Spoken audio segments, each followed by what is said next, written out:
I just had a rant talking to myself.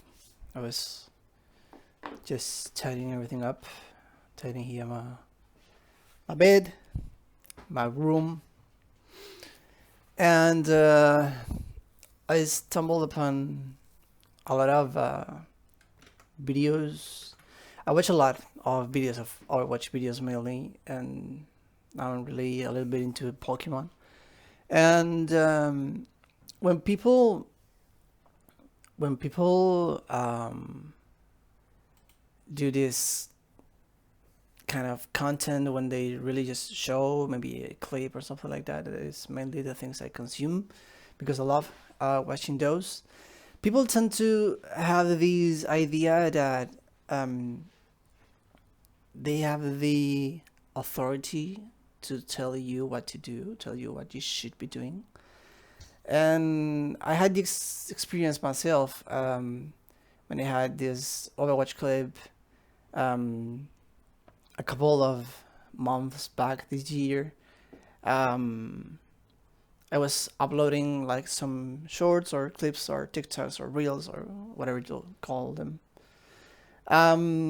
Like mostly regularly, and I had this Freya clip that I uploaded to YouTube, to Instagram, and to TikTok, and I noticed that in YouTube did fairly good, and in Instagram as well, considering how small my channel is and how unregularly I upload things. But on TikTok, this video kind of blown up and kind of blew up and was something different for me. It was different because I am not used to this kind of exposure. That's also a reason why I don't really do a lot of these things, videos and stuff, because I love making these and creating these, but I don't like to show my face. I don't like to show my room. I don't like the exposure. And I realized that I didn't like that amount of exposure because even though the channel is extremely small and only like 3 or 4 people watch these videos, including me as one of those. Um, TikTok gives you this kind of extreme exposure, but without any amount of control. So at least on the Overwatch community, it gives you this idea that people tend to be a lot more annoying than you would think. And I had this clip. It was a fun clip. If I find it, I'm going to put it on screen. If I don't, I don't. I won't. Um, in which I was playing Freya in Legion Tower, maybe Night Market, I think the map is called. And I tried to go for this sick, crazy rollout that I go out of spawn and I go to the coast to the right side and try to use the dashes and the updraft to get to the other side of the point. And I'm very sure that you can make it and you can make that jump. But the clip was funny because I didn't make it. I couldn't make it.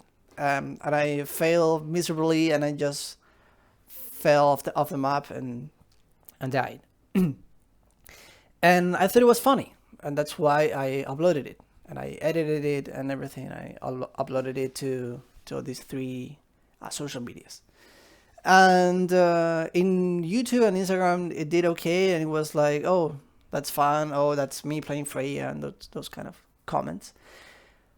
But on TikTok, and some of the comments on the other social medias as well, um, gave this comment like, you should have used this ability first. You should have used this cooldown first. First the I don't know. First the dash, then the updraft, and then another dash, and then you get enough time for a third or fourth dash, and that sort of stuff, which is great, and which then I learned like playing the game. But I think that many people has the idea that you want their advice. And more often than not, I would say you don't.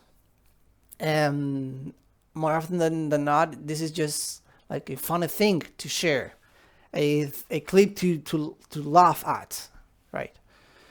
So I started like doing a little bit of a deep dive into this topic. This is not like a research of some sort or something like that, but it's this. I watched a video as well from a guy that was talking about fandoms in video games, and I realized that it happens a lot with these kind of communities, and it's not only what annoys me is that people telling you what to do, because that's okay, that's all right, that's the evil of social media, right? That people just think that they know better and that they have the only one and unique truth. But I realized that in Overwatch as well. I mainly play Overwatch, so that's why I'm talking about Overwatch mainly, but also in many games that have this kind of competitiveness and PvP and to be better than other. Many people have this idea that if you have an uncommon opinion, it's just because you're bad, and you're bad because you're gold or silver or that's some sort of metal rank or low rank, and people try to like not give enough credit to your opinion just because of your rating, because of your rank, and they stop the debate. They just quit debating, quit arguing or talking.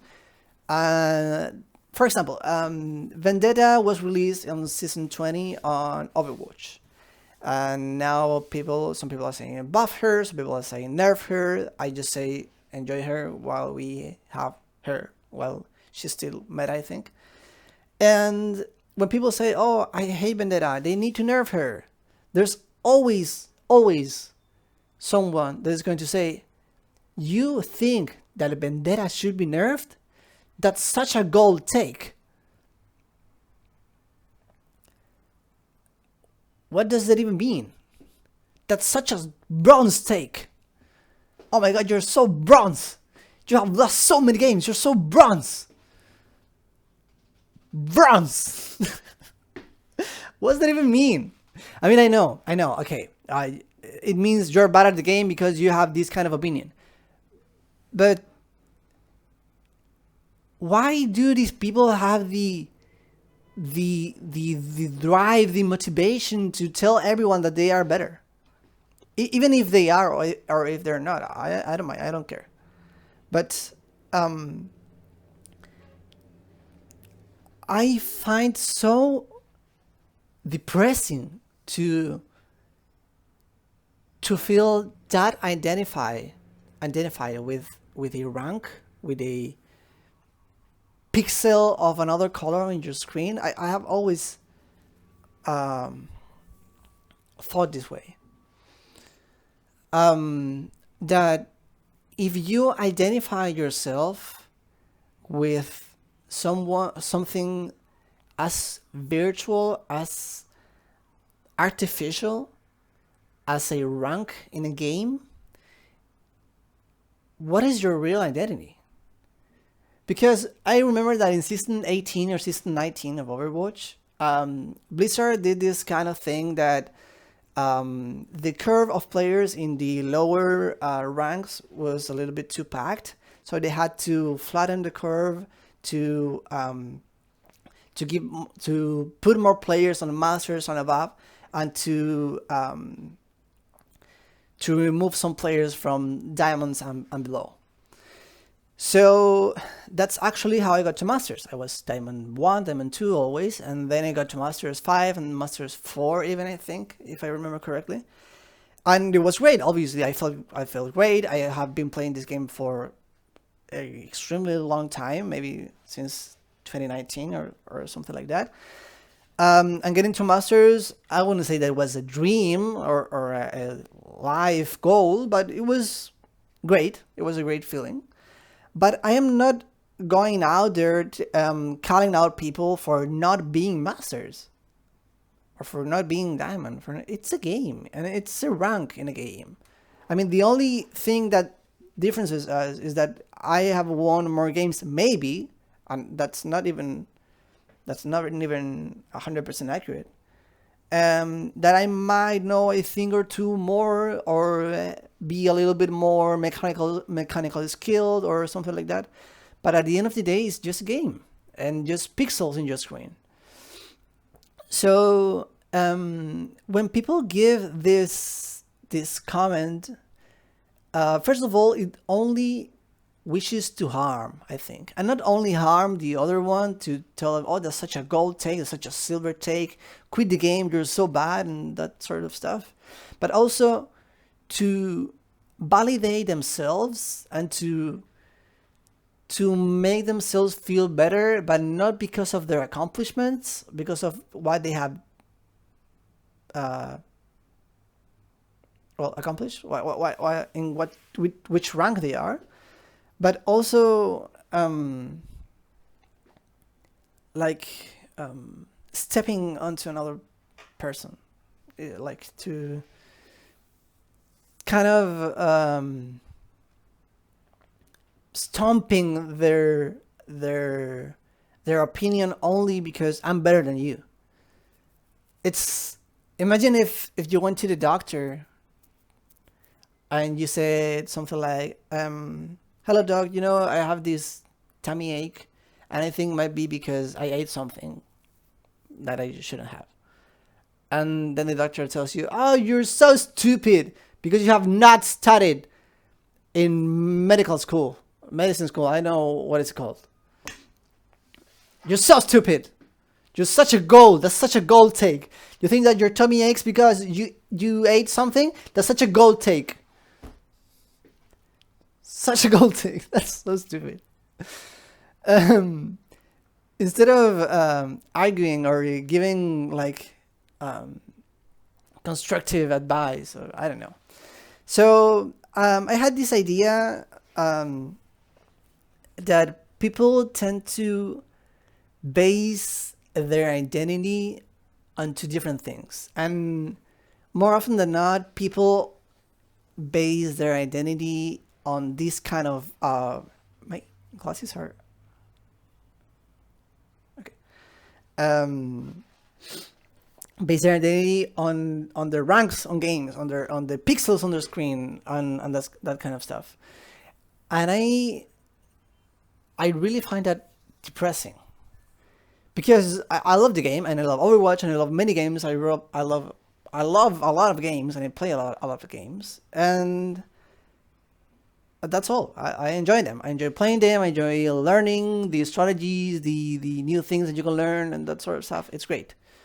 But what's the goal? What's the purpose of trying to feel better than someone else?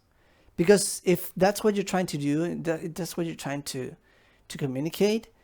For me, it communicates that your identity is not only based on who you are, what you have achieved in your life, but your identity is based on how good you are in a game. And there's not like a big problem or some big trouble about that, but I would say that the main problem is that your identity is based on your goals in a place that is owned by a company, by a multi-million-dollar company. And in the case of Overwatch, by a company that Microsoft owns. So the biggest problem that I see in these kind of situations is that what happens is suddenly they change the rules of the game. I have always thought that, for example, in football or traditional sports, when people are pro, they usually face each other like versus another pro players, but the rules are always the same.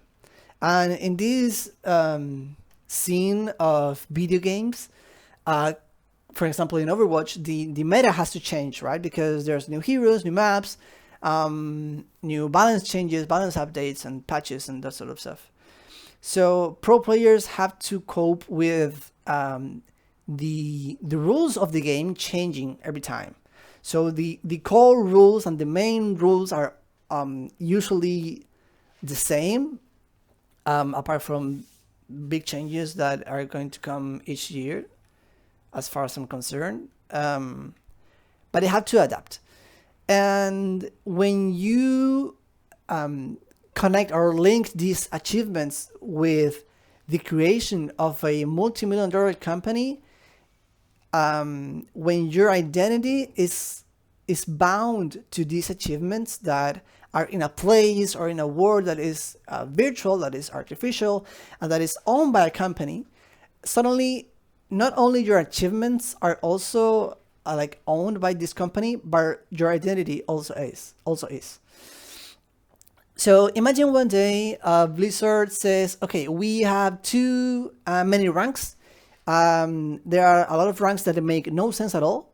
So we're now going to change all ranks. There's only going to be top 500 or challenger, whatever you want to call it, and bronze. Only 2 ranks. That's all that we're going to have because we have fewer players.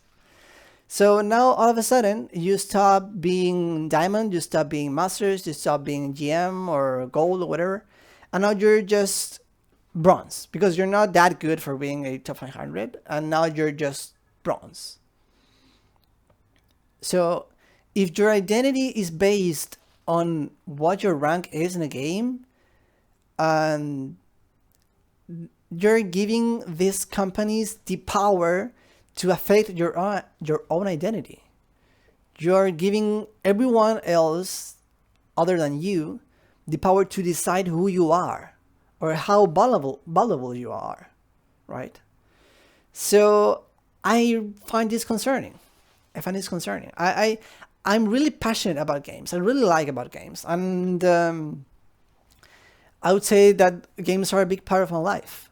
But that's what they are. They're a part of my life. And I'm a different being outside of games. And I enjoy games a lot. And I'm telling you, I play games a lot. But to be defined in a place that you don't really own, to be defined by the rules of a company and not to be defined by who you think you are, I think that's concerning. Because imagine Blizzard just decide to change the rules of the game. And for example, the thing that actually happened in season 18, I think it was 19 maybe, that they decided that they wanted to change the rules and more people had to be in masters. And now all of a sudden I was masters. So I should feel better about myself. Now I'm better. Now I'm better than most people. Now I should flame everyone else because they're not good as I am. I don't think that's the answer. Because I don't think I have improved that much to climb 1 or 2 ranks.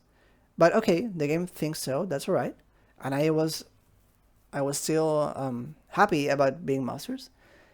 But you need to know the difference. You need to know the difference between who you are and who everyone else is telling you that you are. You're not a rank. You're not a colored pixel in a screen. You're more than that. You are where you live, who your parents are, who your friends are. You are all that sort of stuff. And also, a part of that is who you are in games and which rank and that sort of stuff. But when you define yourself only considering your artificial or virtual life, I would say that's a problem. Because you give the agency and the power to something that you cannot control. If you define yourself only amongst yourself, you have the control to decide who you want to be. And you have the power to decide when you want to change that, when you want to improve that, when you want to, I don't know, erase everything and start over again. You can do that. But when you give this power, this agency to a company, now you're not in control. Now they are in control of your identity. They are in control of who you are or who you want to be. So yeah, that's been 20 minutes of yapping. So yeah, peace.